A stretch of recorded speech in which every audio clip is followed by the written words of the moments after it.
everyone. As Dan said, my name's Karina Reed, and I'll be talking to you today about the opioid epidemic. I really appreciate you taking some time out of your afternoon to talk about this really important subject. Just to give you an idea a little bit about what we're going to talk about today, I'm going to start out by just giving you an overview of the Pennsylvania Criminal Intelligence Center, what we do, and in particular what I do in the Critical Infrastructure Key Resources Unit. We'll talk about the opioid epidemic, kind of the overall picture of it, and then take you through how it's evolved through prescription opioids, heroin, fentanyl, and the other fentanyl-related substances.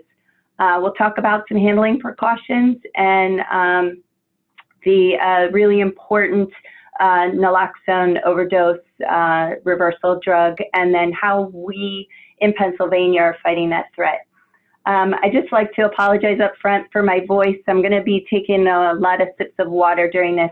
I'm battling a little bit of a cold, so I apologize if my voice cuts in and out a little bit for you.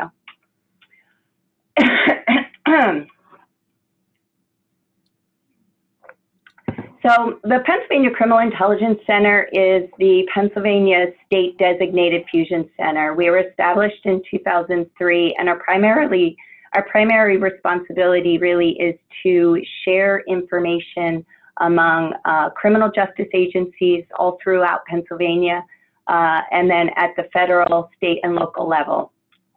We provide 24/7 investigative and analytical support to all of our partners, and we're available with tip lines for drug, terror, fugitive, as well as human trafficking tip lines as well, 24/7 to take all of that information in and make sure that it gets pushed out to the appropriate people, and then also for investigation. And then also our analysts are available to analyze that information and do additional work with it.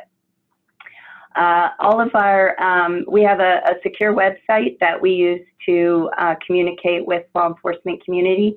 And then on our critical infrastructure side, we do another form of dissemination for all of our information that we send out. The Fusion Center network is comprised of 80 fusion centers across the entire nation. So you can see based off of this map where all of the fusion centers are throughout the country. And why this is important is that we're not working in a bubble just here in Pennsylvania, but we have connections and we receive and disseminate information to all of these fusion centers. So if something's going on in another state or another area that could potentially impact Pennsylvania, we're in direct contact with those agencies. The way that we're staffed here, we're 24/7, like I said. We have 37 state police civilian analysts. We have 6 supervisors, 14 intelligence analysts, and 17 research analysts. So all of these combined together work 24/7, all of the shifts, even the holidays. We have 3 troopers who command the center, our command staff. We have 1 lieutenant, 1 sergeant, and a corporal. And then we also have an intelligence liaison corporal, and their job is to really expand our reach in the intelligence field to our local law enforcement agencies. We also have a watch center in here. It's comprised of 8 corporals and a sergeant, and their primary responsibility is to monitor all of the major significant events. So whether it would be bomb threats throughout the state, road closures, major weather events, it's really an all hazards watch center that keeps track of all of the major incidents throughout the state, and they work very closely with our unit. We also have a privacy attorney who provides guidance over all of the documentation that we send out and all of the things that we're looking at within the center to make sure that we are not violating any privacy regulations and laws. Our analysts possess FBI top secret and secret clearances, and we partner with a number of federal agencies directly here in the center to include the FBI, DHS, ATF, DEA, the National Guard, and then we also have a Pennsylvania Department of Corrections intelligence officer working directly in the center as well.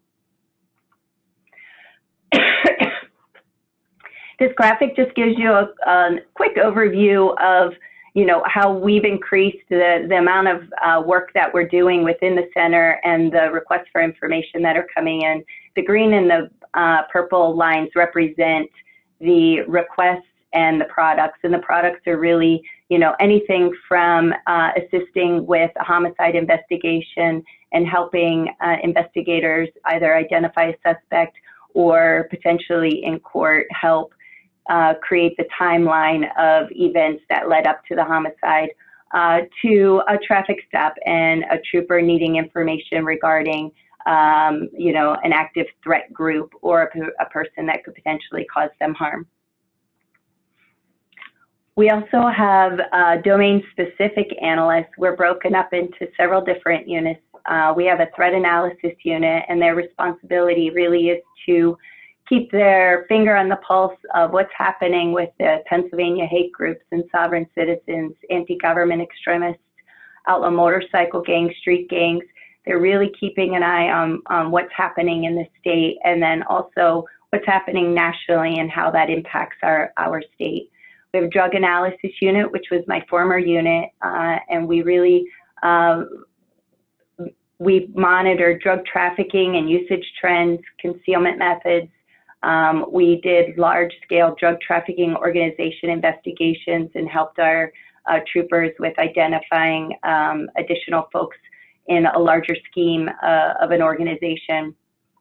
And we monitor officer safety information. We have a special investigations unit that monitors and tracks investigations involving human trafficking, fugitives, organized crime groups, and auto theft.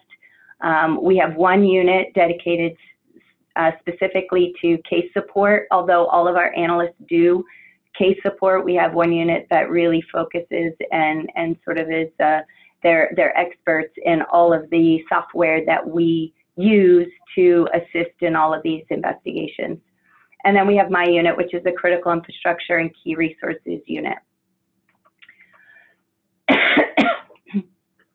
Just to break down what critical infrastructure and key resources are, they're all of our assets and systems and networks that throughout the entire nation, whether they're physical or virtual, that if they were to go down, if they were incapacitated or destroyed, it would have a debilitating effect on the national security, economic security, public health, and safety. So, these are all of the things that are responsible for really keeping the country moving. And we really focus on the 16 sectors that are defined by the Department of Homeland Security here in Pennsylvania.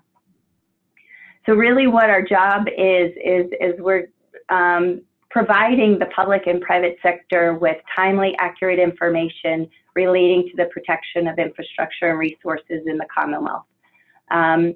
Whether it's natural or man-made, it's applicable, and we are trying to keep track of all of the threats and provide information to our partners on how to mitigate those threats. So a lot of what we do is what I'm doing today is educating and informing our partners on some of the risks and threats that are out there, and then how those threats could be mitigated.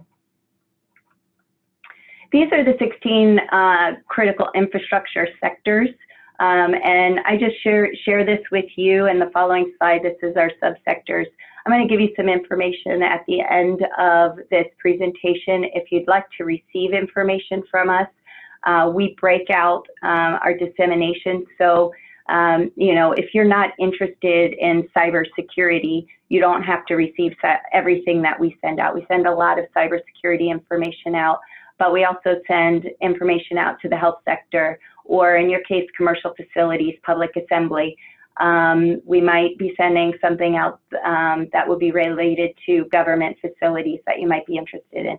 So just to give you an idea, we segment this out into subsectors so that people can receive just the information that they want to see and understand the threats in their particular areas.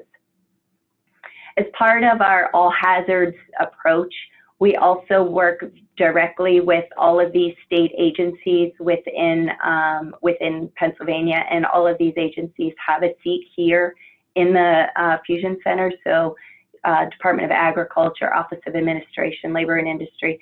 And why that's important is for our partners, if you're calling in here and you need information, we can potentially, if we don't have it, hook our partners up with the appropriate person in the appropriate state agency. We have approximately 7,300 users, and this is kind of a breakdown of all of the sectors and who's receiving information from us. We disseminate information in a number of different ways. We send out information alerts, and those are really for emergency situations. They don't go out very often, but if it's information that we want to provide quickly and get it out to our user base, we'll send it out in an information alert. Our information bulletins are designed to be more strategic. They typically involve crime trends, threat information, personal safety, situational awareness type information. And we provide, in addition to what the threat is, ways that you can mitigate that threat. So we do disseminate a lot of information out through information bulletins.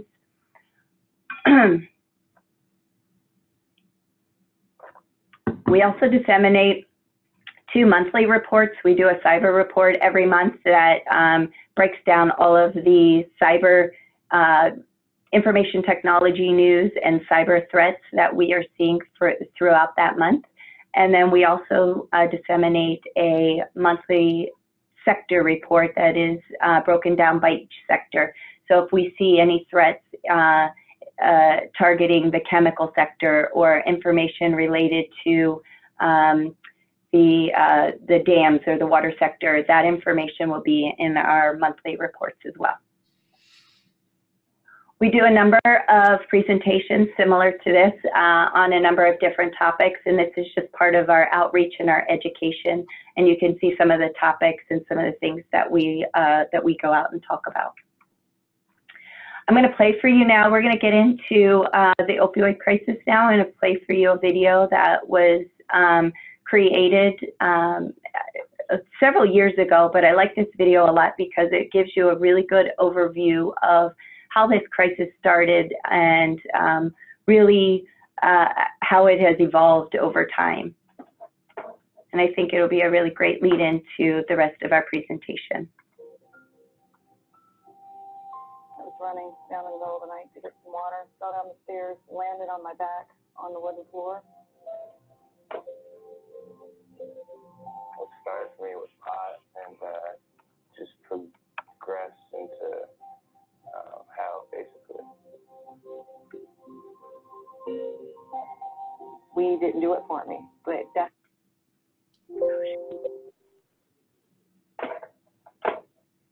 definitely weed started it all for me. It was definitely something I didn't see until it was too late. I had no clue what I was getting myself into, so.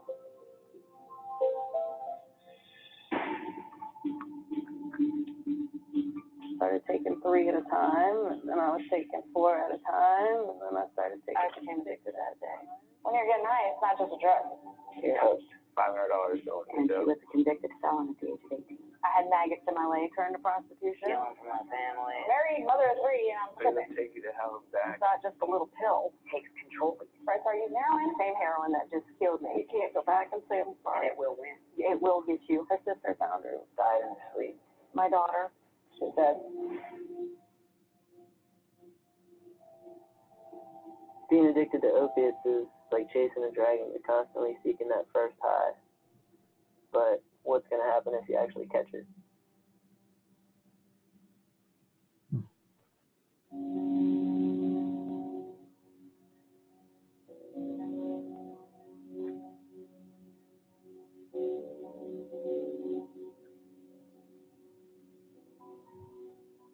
Come from a great family, you know, always had what I wanted. Never had a curfew. I could sleep over at my friend's house whenever. I could have done anything. They would have paid for me to go to any kind of school, stuff like that, and they paid for guitar lessons. I grew up with my dad. My mom wasn't in my life though. He pretty much was mom and dad throughout the whole life. He would tutor me for at least an hour. On the weekends, we'd go out, we'd go camping, we'd go out on the boat. We always had something planned. She started in gymnastics when she was like a toddler, and she was a cheerleader through middle schools, high schools, and she was also a competitive cheerleader. She started competing probably in 7th grade. She was a very good student. She was in AP classes, AP honor roll. Worked myself up through the years with minimal college to a position I worked as a corporate account executive. Was making about an average of $122,000 a year. Things were pretty good financially. They were secure. Kids were happy. We had no real issues. I was military. Mom was Korean. Everyone I grew up with was the same way. Everyone's parents was military and Korean parents, Korean mom. No, I did martial arts, ballet, gymnastics. Did all kinds of stuff. I did piano lessons. I was an honor roll student, always went to school. I was like 3.43, 3-point average. I had a great childhood, great family. We did a lot of camping, a lot of fun stuff, going to the beach, camping at the beach. Very active in scouting, Boy Scouts, and something my father, me and him did together, you know, a couple days before my 18th birthday. I actually got my Eagle Scout, which was a big accomplishment for me. I met my first husband when I was very young. I was 13. And then we got married at 17. So I got to grow up pretty quick. I was 22 years old, and that's when everything started. I got pregnant with my youngest daughter. Once I had her, they gave me Oxycontin. That was the pain medicine. From then on, that's where my addiction started.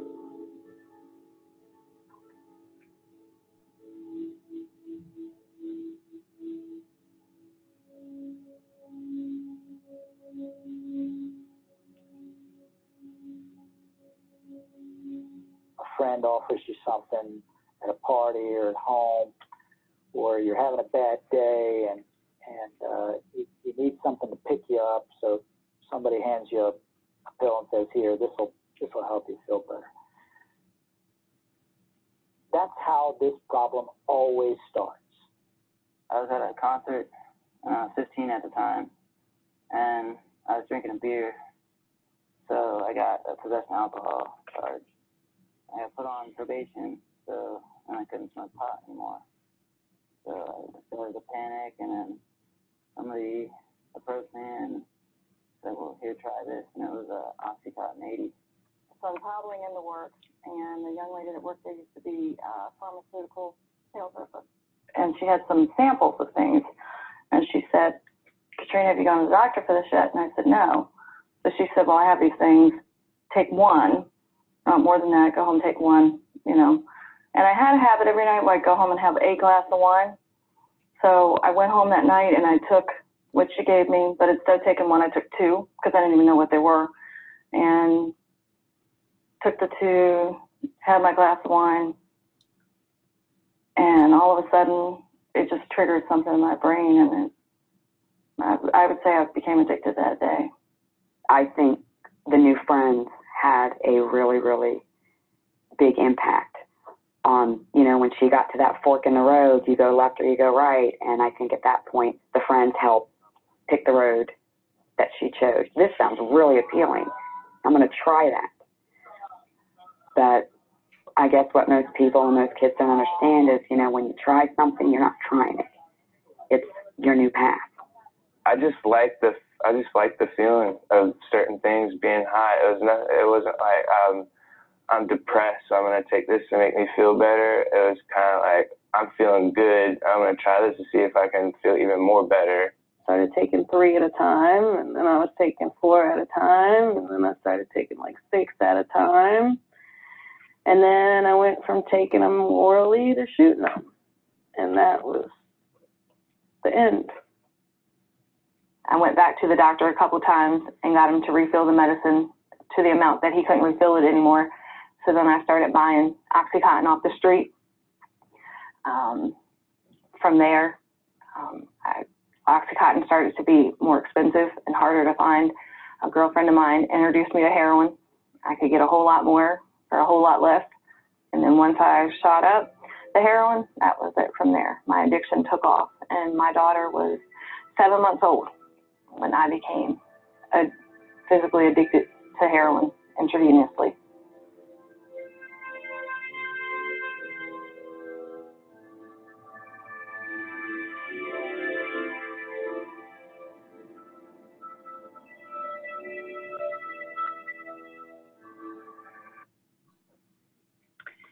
So, and as you're listening to that, and you're seeing some of those slides, you see the dates on there from 2014, 2015, and it's such an impactful video. There's a longer version of that video. It's called Chasing the Dragon, and you can find it online.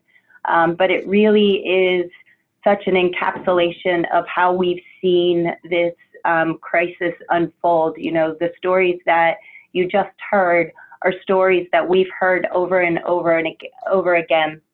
I've attended multiple town hall meetings and other events and presentations where I've listened to, survivors and people who are afflicted with this addiction, and how it starts and how people move through it. The theme is really consistent.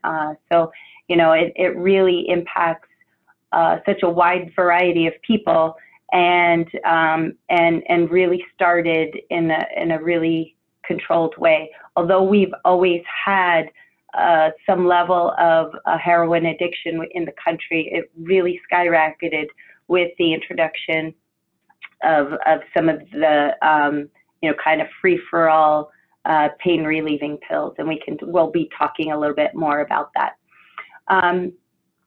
October 26, 2017, President Trump signed his first memorandum declaring the opioid crisis a public health emergency. That has continued to be a focus of the administration. I think that the declaration has been re-signed every 90 days since the first time the first time he signed the declaration. It basically was a 5-point strategy to combat the opioid crisis, and a couple of things primarily that it did was it allowed government to redirect resources in a number of different ways and expand access to medical services in rural areas. In October 2018, he signed the Support for Patients and Communities Act. And this is basically a legislative package that directed funding to federal agencies and to states so that they could increase access to addiction treatment and make that a priority. They also set in place some ways that we could help mitigate the crisis, things like preventing overprescribing and training law enforcement on how to identify and intercept these large shipments of drugs, and we'll talk a little bit more about the fentanyl problem, but drugs coming into the United States across the U.S. border. So overall, we actually, you'll see a little bit further down on this slide, we actually have some good news this year, but overall, we'll talk about the opioid epidemic. The use and death rates have been increasing at alarming rates. 130 Americans die every day from an opioid overdose. That number may be different from the last time that I put this presentation together. But in 2017 versus 1999, the death rate is 6 times higher. And the synthetic opioid death rates are up 47% from 2016 to 2017. Just in 2017 alone, Pennsylvania recorded 5,456 drug overdose deaths, which averaged 43 deaths out of 100,000 people. That exceeded the national average of 22. So we were at 43, and nationally we were at 22 deaths per 100,000. We actually received some good news in 2018. We had an 18% decrease in drug overdose deaths from 2017 to 2018. And I think that you'll see later on in the presentation when I talk about some of the things that Pennsylvania is doing, that it looks like, you know, we're having an impact. We're nowhere near where we need to be, but this is definitely a positive sign. And you know, a lot of it I think is going to be once we were able to get through all of the data. I think a lot of it's going to be not so much that we've cured the opioid abuse problem, but we definitely are saving lives with the use of naloxone. We're seeing use and abuse in literally every demographic. We have an application here in PASIC that monitors age, race, gender. We're seeing it in rural areas as well as urban areas. So, you know, this really is not directed at any one particular group. It is the most common drug adulterated with fentanyl, and if you've been paying attention to the news at all lately, you've been hearing a lot about fentanyl. You've been hearing a lot about the legislative action against some of the pharmaceutical companies as well. And just to kind of give you a really visual impact of what these deaths look like, you know, we're talking about 4 of the most deadly wars that our country has ever seen, and our opioid overdose deaths almost mirror the number of deaths that die of U.S. citizens that died in 4 wars. So it's really a huge problem. And then if you add other drugs on top of that, we exceed the combat deaths twofold, and it's you know, it's a really big problem that we really need to get our hands around. You can kind of see on this chart to the right there, the opioid mortality from 2000-2016. You can just see if opioids in the mix, any opioid, it just rose from 2000 to 2016. It's just on a steady rise. The interesting thing that you'll see, though, is that the heroin overdose deaths kind of was pretty steady there. That's that blue line, and then really picked up in 2016 there. Or I'm sorry, 2010.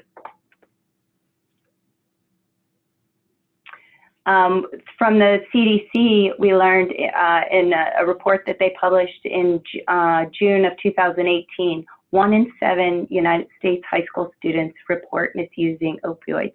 So you saw in that video the discussion about, you know, friends saying, hey, try this, or this will make you feel better, or hey, this will get you high. So this is a really big problem in our high schools and something that we really need to address. So some good news. I pulled this yesterday regarding overdose deaths across the country. So from 2017 to 2018, we're down 4.2% on overdose deaths. I'm sorry, I have a cough drop in my mouth. Overdose deaths across the country. You can see on the East Coast there, we've got a lot of us in blue, and those are all decreases. So the light blue and the dark blue are, the dark blue is a significant decrease, more than 12%. What's interesting to me about this map is the opioid crisis really began on the East Coast.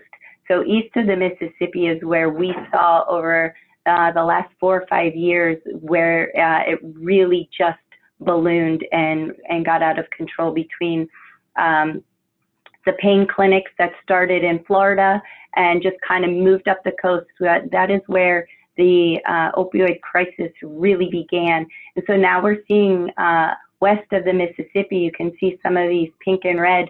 These are states that are seeing an increase of opioid overdose deaths. So we're hoping that, you know, the information that we learned through our process, that, you know, in the next year or two, that we can get these, rather than to rise in opioid overdose deaths, maybe these will decrease if you know, we're able to take the lessons learned from what we've done in the East Coast to reduce these deaths.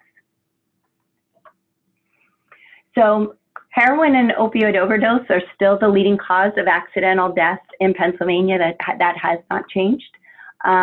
This gives you an idea of what we're seeing here in Pennsylvania. So over from 2014 to 2018 was this, 2017 was a steady rise, and like I said, some good news in Pennsylvania. In 2018, we had a decrease. So it's an 18% decrease from 2017, which is really good to hear with all of the work that we've been doing. So let's talk a little bit about how we got here. Between 1999 and 2017, almost 400,000 people died from an overdose that involved any kind of opioid. So whether it's a prescription drug or an illicit drug like illicitly produced fentanyl or heroin.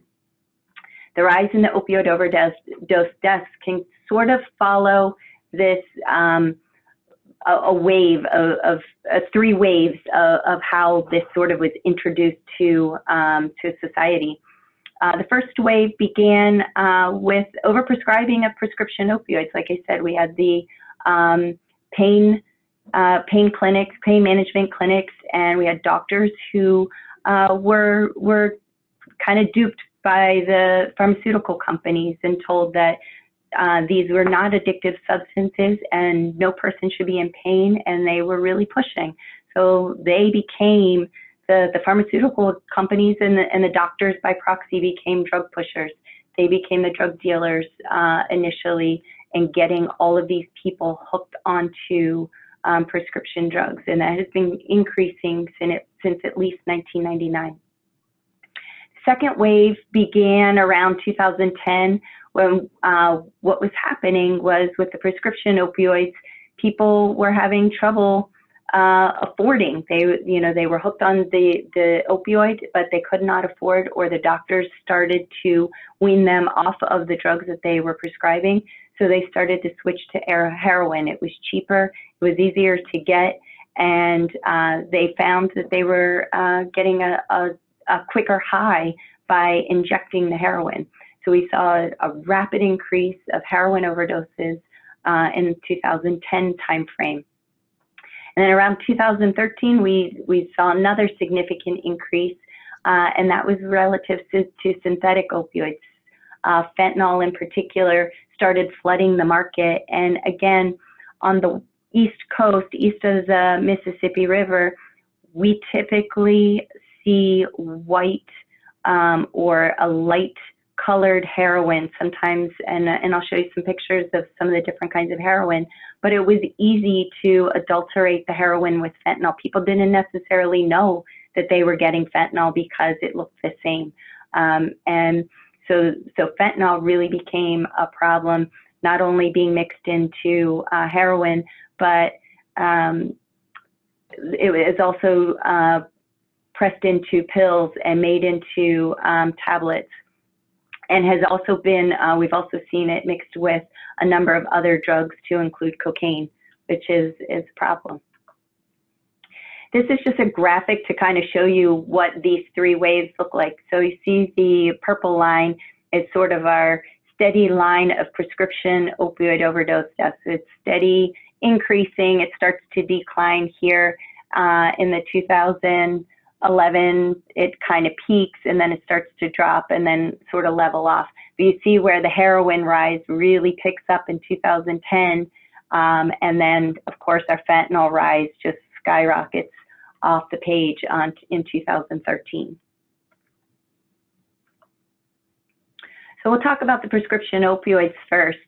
Some of them are made from the poppy plant, and then others are made in a lab with scientists, and they're basically taking the chemical structure and making synthetic opioids. They're used as medicines to relax the body and relieve pain. They're typically prescribed to treat moderate to severe pain, and there are some people that must be on opioids in order to get through their days. But the problem is that it's highly addictive, and doctors were overprescribing these pain pills to people who didn't need them. Overdose deaths with these prescription opioids is very, very common. Some of the common prescriptions that we see and that are misused are the hydrocodone or Vicodin, oxycodone, OxyContin or Percocets, your oxymorphone, Opana, morphine, and codeine. So these are all names that you probably have seen, or maybe codeine especially. I'm sure if you've had a cold or anything, you've received Tylenol with codeine or something like that. And again, that's an opioid designed to relieve pain and to help you through your symptoms. So how do people typically misuse their prescription opioids? They take it in a way or a dose that's not prescribed. So if you're prescribed an opioid and you're supposed to take it 1 pill 3 times a day, you're taking 2 pills 3 times a day, or you're taking 1 pill 6 times a day. So you're taking it more often than prescribed, or you're taking more pills than prescribed. You take somebody else's prescription medication. So that, again, is going into a family member's medicine cabinet, or you know somebody who knows that you're in pain and you're taking somebody else's medication. And then, of course, like the one boy in the video indicated that he just liked how he felt. So they're misusing prescription opioids. They understand the impact and how it makes you feel, and so that's how they take it. Typically, when you're misusing prescription opioids, you're gonna, use it in its intended form, but you can also crush it or open it, dissolve the powder. A lot of times, people will inject the contents of the pills or the capsules into their veins for a quicker high. So once people are addicted to these prescription opioids, like I said earlier, they pretty quickly understood that it was a very expensive habit, and it was very hard to maintain getting those pills, either paying for them or getting doctors to prescribe them. Many people went doctor shopping and pharmacy shopping to try to get their pills. And once they couldn't do that, then they were looking for pills on the black market or on the streets. And then finally, kind of moved to heroin, and it was much easier to obtain. You could really get it anywhere, and it significantly decreased cost than what you would be paying for any pills. So heroin is a Scheduled I substance under the Controlled Substance Act due to its high potential for abuse. It's highly addictive, both psychologically and physically, and it's really the most rapidly acting of the opioids. It's processed from morphine and is naturally occurring substance that is extracted from a seed of the pod of the poppy plants. It comes in a number of different forms. You can see on the screen there's a kind of a brown powdery form, a white powdery form, and the white is typically what we would see here on the East Coast. And then also we do see some of the black tar. There's also some forms that come in sort of a gummy pasty and kind of a rock color. So there's really a number of different forms that it can come in, and a number of different ways that you can ingest it, injecting, snorting, and smoking. So some of the things, short-term effects related to heroin It's converted to morphine as soon as it enters the brain and it binds to our opioid receptors. So users typically report a rush with an intensity that depends on the amount of heroin used and how quickly it binds to the receptors in the brain. The short-term effects consist of feeling warm, having like a dry mouth, extremities feeling heavy. They may feel nauseous or vomit and start to feel itchy. But typically they're going to be drowsy. They'll have slowed breathing, slower heart function. They'll have clouded mental functioning. So it's just sort of a sedative, and it just kind of brings them into what they feel is a state of euphoria. However, there's significant long-term effects, and really even on the short-term effects, too much and adulterated with something like fentanyl. Obviously, the worst of all of these is a coma or death. Long term, you're looking, people who are on heroin for a significant amount of time or extended amount of time develop an addiction. So they become more tolerant and require more and more drug to just feel normal, to feel a state of the ability to function. They become dependent on the drug. They end up having problems with their lungs. They have respiratory problems, potentially pneumonia. They have problems that impact their heart. They get infections in their heart lining and their valves. Definitely, they have problems within their veins. If they're injecting, they have collapsed veins, and you'll see that on a lot of users who inject heroin. You'll see the track marks. They have decreased liver function and abscesses. And then, of course, the physical signs, they become very introverted and depressed. They lose their appetite, become very thin. They have insomnia, so become very visibly addicted. You can see the visible addiction on them. Some of the signs of abuse that you might see from somebody, if you're kind of looking for it, complaints of constipation and nausea. They start to neglect their grooming, not eating. They start to be scratching, slurred speech, vomiting, wearing long sleeves, and that would be again to cover track marks. Changes in their sleep pattern and mood changes. Maybe running nose, sleepy eyes, slower breathing, tiny pupils, and these appearance signs on the right are typically while they're in the under the effects of the drug. So tiny pupils, nodding off, sleeping, sitting up. They sort of nod. They sort of alternate between alert and sleepy. So those are some things that you may see somebody who's abusing heroin. This is a slide that kind of gives you an idea of the different forms that we see it in. I alluded to this in one of the earlier slides, but you can see the top left, we have the brown versus the white powder. But then this can also be packaged into capsules, and heroin can be taken just like a capsule, like a Tylenol capsule. Can also be pressed into pills. And these are all actual pictures of drugs that have been seized. At the bottom, what we typically think of are these stamp bags, and these are what you'll typically find on the street. People will be selling these types of bags and taking these and using these to get the heroin out of it. So the heroin is inside of those bags. The black tar heroin in the middle picture, and then something that's called, it's gone through a number of different names, but we've heard it called gravel and rock heroin. So, but it's, again, there's a number of different forms that this drug can come in.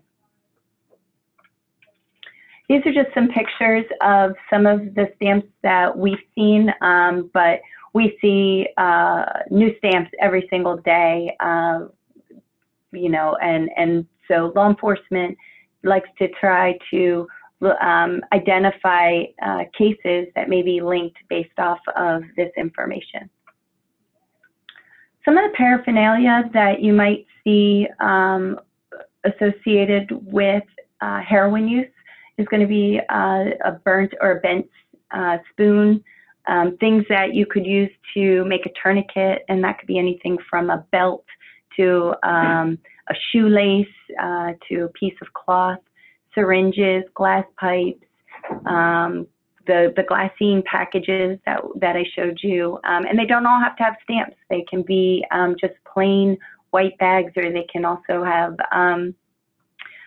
different colors. We've seen them pink and orange and yellow. So it really, the packaging that and forms is really unlimited that you might see with some of the heroin. But you'll see the wax paper, the adulterants, cotton balls, the tanner white powder residue. And here's some pictures of some of those things. So you can see the balloons up at the top right. So that was some packaging that we saw. Also the little trash cans down at the lower right. Those are packaging that we've experienced with heroin. But then you also see the razors to cut the drug, and the syringes, and the cotton ball, and you need water. You'll see the near the top left, there's a picture of a spoon with the drug over a flame. So they're putting water in that spoon, and they're melting it down to make it into a liquid so that it can be put into the syringe and injected into their veins. There's a number of things that can be added to heroin as an adulterant. There's some less harmful ones like flour and sugar, but then of course there's our fentanyl, acetylfentanyl, and some of our others that get added to heroin, which actually make it even more harmful to the users. As far as the fentanyl and synthetic opioids, that also comes in a number of different, obviously fentanyl is a prescribed drug for pain, and it is a Schedule II drug, but it also can be synthesized in labs outside of a pharmaceutical company, and it can be added whether it's a legally or illegally created fentanyl. It can be added to heroin to create a greater high. In 2016, we only saw two fentanyl-related substances in our overdose. So these are toxicology results from the Pennsylvania Coroners Association. So you can see by 2017, all of the different fentanyls that they're finding in overdose deaths in the bloodstream of the people and the toxicology of the people that are dying. There's a number of different fentanyls and fentanyl-related substances out there with varying degrees of potency, but in some cases, some of these are reported to even be Narcan resistant. We haven't necessarily seen that, but we definitely have seen that it in some cases requires more Narcan to bring someone back from an overdose that contains a fentanyl-related substance. And this just gives you an idea of sort of the potency. So you've probably heard of carfentanil. So it's 10,000 times more potent than morphine. So morphine is what we give patients for pain in the hospital. And as you see, heroin's 2 times more potent, fentanyl is 100 times more potent, and carfentanil, like I said, is 10,000 times more potent. If you haven't seen this graphic before, this gives you an idea of how much it takes for a lethal dose of one of these substances. So heroin is, kind of it's really a small amount of heroin, but as you add fentanyl, just that little bit of fentanyl is a lethal dose, and that little bit of carfentanil can be a lethal dose to most people. And the reason why that these are so concerning, the clandestine making of these pills, is because as you can see on the screen, there's a tablet matrix, and it's the part on the left is the inactive ingredient. The active substance is your heroin and fentanyl or fentanyl-related substance. And then in the labs, those substances are blended. And unless you are in a controlled lab, you don't have the equipment to be able to accurately and correctly blend all of these materials. And so a lot of times the active substance will kind of mix, it will stay closer together, will bind to itself. So when you start to create the pills, you can find some pills that have absolutely no active substance, and you can find a pill that has almost all active substance. So a user could receive all of these pills, take the first one and have no impact, take the last one and die immediately and not understand, or overdose immediately and not understand what the difference is. And the difference is that because these were manufactured clandestinely, they were not done well, and so the users were getting bad pills. I'm going to play for you a short video that was created by the federal government on handling precautions when it relates to fentanyl. There's been a lot of concern regarding fentanyl-related substances and overdoses if you touch the substance. Some of that is unfounded.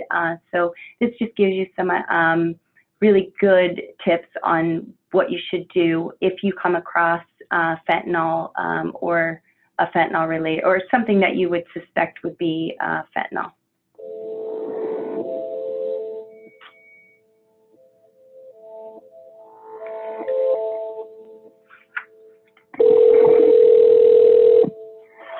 Jefferson County 911. There's a gentleman in the bathroom. Is the door locked or? Yes, and we don't have the key. 2182 West Washington Street. The help is on the way. Okay. The EMS assist at 328 West Washington Street. 10-4. 103 Jefferson. You changed your foot over there, so if you have them already.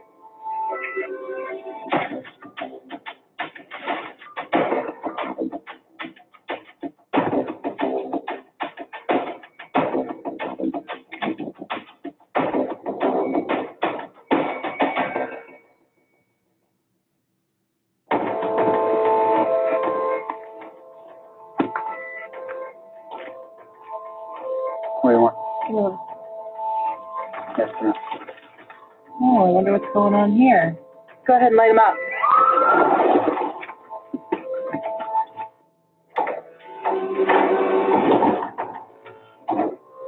He's got out the window! Where's the round? Got a gun. Fentanyl is a synthetic opioid that's becoming more and more prevalent in the drug world. It's actually more potent than heroin or morphine, and even some of its analogs, such as carfentanil, are much more potent than that.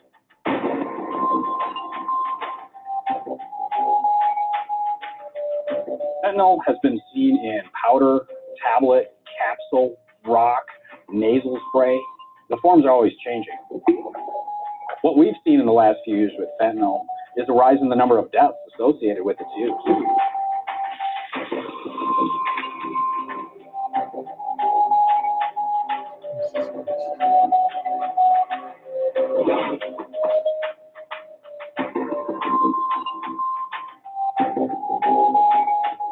First responders are increasingly likely to encounter fentanyl in the line of duty. We want to make sure that they have the facts to keep them safe. I got this on my hand. Well, one myth is that just touching any amount of fentanyl is likely to cause severe illness or injury or even death, and that's just not true. Incidental skin contact with fentanyl. You know what's going on? Fentanyl can be washed off with soap and water. Wash your hands. You'll be okay. Sink? Yes. Right. You don't want to use hand sanitizer because that can actually potentially increase the absorption of fentanyl. Exposure can come in many ways, through skin contact, through the mucous membranes of your mouth, your eyes, or the most significant risk is from aerosolized airborne powder. Another myth is that PPE or personal protective equipment won't protect you from fentanyl.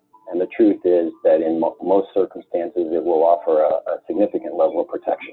Gloves will protect from the skin exposure, skin contamination of your hands. The respirator mask will prevent the inhalation of an airborne powder. Wearing eye protection can prevent the exposure through the mucous membranes of your eyes. Hey, can you check her breathing? All right. Ma'am, are you all right? Hey, can you hear me?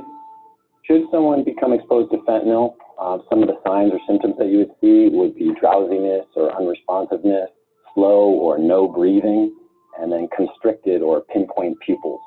Those are the signs or symptoms you want to look for in yourself or in your partner or in someone that you're responding to. She's not breathing. Better call EMS. I'm going to stop this here in the interest of time because I know we're getting close, and I don't know, Dan, if I have a little bit longer than an hour, but I can tell you that I will provide, I'll provide that link to Dan that he can send out to you for Fentanyl, the Real Deal, if you'd like to see the rest of that video. Also online is what I have up on the screen here, which is really just some safety recommendations. It's not just for first responders, it's really for anyone who would potentially come in contact. Obviously, our first responders are going to be the first ones there and be handling that, but definitely the public could come across this, come across fentanyl or fentanyl-related substance, and you should be aware of, you know, really, you shouldn't be handling it, but if you do touch it or you do come in contact with it, what you need to do, and that's really to wash your hands, don't use hand sanitizer, and make sure that you know what the signs are of somebody who may be exhibiting an overdose and then what to do. We talked a little bit about naloxone and the overdose reversal drug, and almost every first responder in Pennsylvania is carrying naloxone, and they are reversing overdoses. And like I said, I think that our 18% drop in overdose deaths can be attributed a lot to overdose this drug. Pennsylvania Department of Health holds the Opioid Command Post holds free naloxone days. So not only do our first responders have naloxone, but this is being pushed out through the governor's office initiatives, and is also available by standing order by Dr. Rachel Levine at all of the pharmacies in Pennsylvania. So a couple of things within Pennsylvania. Governor Wolf signed a 90-day statewide disaster, and it has renewed every single 90 days. It actually was signed prior to the national disaster declaration. And some of the things that are occurring as a result of this is the establishment of the Prescription Drug Monitoring Program, expanded treatment centers, Medicaid for over 125,000 Pennsylvanians, a 24/7 hotline, warm handoff, prescription and prescribing guidelines, the distribution of free naloxone, and the opioid data dashboard. There's a link here also in the presentation to the data dashboard. So all of the agencies, including the Pennsylvania State Police, is providing information to the data dashboard. We're providing our seizure information regarding opioids, as well as we have a program that is statewide called the Overdose Information Network that law enforcement agencies use to report overdoses, overdose deaths, and drug markings associated with those deaths. So information from that database is also being provided at the opioid data dashboard. Individuals who wish to report drug tips can report them to us here at tips@pa.gov or at 877-726-6378. We also have a See Something, Send Something app, and you can download that on Apple or iOS, Apple or Android devices and report information into the Fusion Center. This is our contact information for Critical Infrastructure and Key Resources Unit if you would like to receive any additional information from us. And here is my contact information